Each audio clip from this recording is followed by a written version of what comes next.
Okay, guys. So here again, it's just another early play. It's Oklahoma's opening drive, really moving the ball well. Through the air primarily. John Mateer just made his that incredible breakaway when he hit Kanik over the middle. I think it was 2 plays before this one. What we want to look at here is just the blocking of Will Huggins right here at tight end. If he holds this block, this is a big play, maybe a touchdown. Let's just look at it, and then you guys can kind of draw your own conclusions. So you got carry on going motion. That brings the corner in.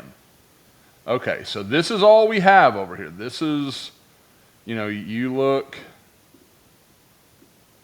This is this portion of the field, right? Okay. All right, now watch what happens. Okay. Nobody's coming up from the deep to fill. Like I said, what we saw is what we had, right? Okay. And when I say we, I just mean you and I sitting here watching. Okay. So Huggins is going to work up to pick up the Curly Ordonez kid. Sorry, it took me a second to think of his name. And I want to give I don't want this just to be negative. Jaron Kanik comes around right here, pulling, and does a really nice job with his block. And he seems, and this is the night and day stuff from last year. I'm digressing. I know there's like 4 points I'm trying to make. Ben Arbuckle has found things that Jaron Kanik can do as a blocker, and he's using them in those roles rather than what we saw last year where they kept trying to stick square pegs into round holes and make guys inline blockers. That's not what Jaron Kanik is. And look at him come around, he kicks that guy out. Is it textbook? Is he using his hand? No. But he's doing the job that needs to be done, which is just to kick this guy out. That's that corner that came in when Carry On went in motion.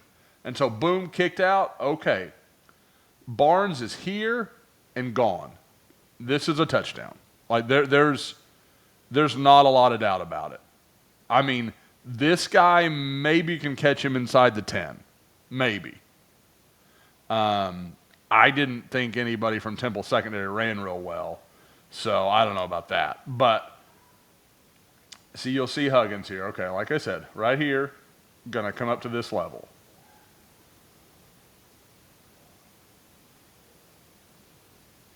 And right from the start, like, he needs to be half a body over. He's just starting. He needs to start here and kick this, because if this guy wants to flow this way, fine, let him flow. Like, it doesn't matter.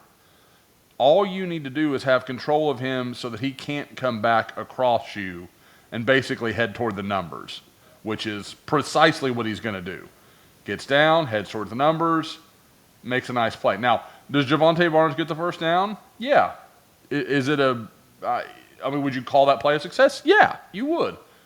But this is the stuff that they've got to fix if you're going to make this running game consistent and make it dangerous. If the worst case scenario for a defense is you're going to get 5 yards because somebody's going to blow a block, how worried are they about it? They can keep their safeties back. They can take away a lot of the deep shots that guys like Burks and Satania and Keontez Lewis and even some of the lesser played guys, Jaron Kanik, they can take some of that stuff away. But if you can punish them with this kind of stuff when these plays are there to be made, this sets up beautifully. Look at Fabechi. He's going to kick this guy out, does exactly what he needs to do. Boom, that guy's dead. Kanik gets his guy. But right here. And that's look here, look here, look here. Everybody else on that line is doing exactly what they need to do. Howland's got his guy. That guy, sure, once the tackle's made, he can break away. But that guy was never going to be part of the play if Barnes hits the hole. Because, look, here, Howland's got him. Even at this point, if Huggins would just don't try to pull him back, just shove him this way, drive him down.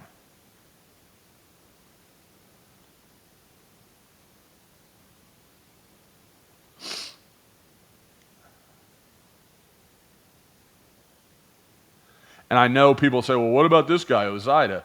It's because Barnes has to decelerate because he can see this guy just standing in his lane. If he's able to just go full bore, look, he's gone. Like that guy's not making that play. He might get a hand on him, he might slow him down, but he's not making that play. And again, this is not just Will Huggins. This is something you see over and over again in Oklahoma's running game the first 3 weeks here. Just 4 or 5 guys will block it right, and one guy gets it wrong, and it just gums everything else up. And that's the nature of the beast early in the season. I get that, but that stuff OU's got to. I mean, it's real now. This is, Auburn's coming to town. SEC play starts. You've got one more kind of clown shoe game after this, and everything else is live action. Everything matters. So they got to figure that out.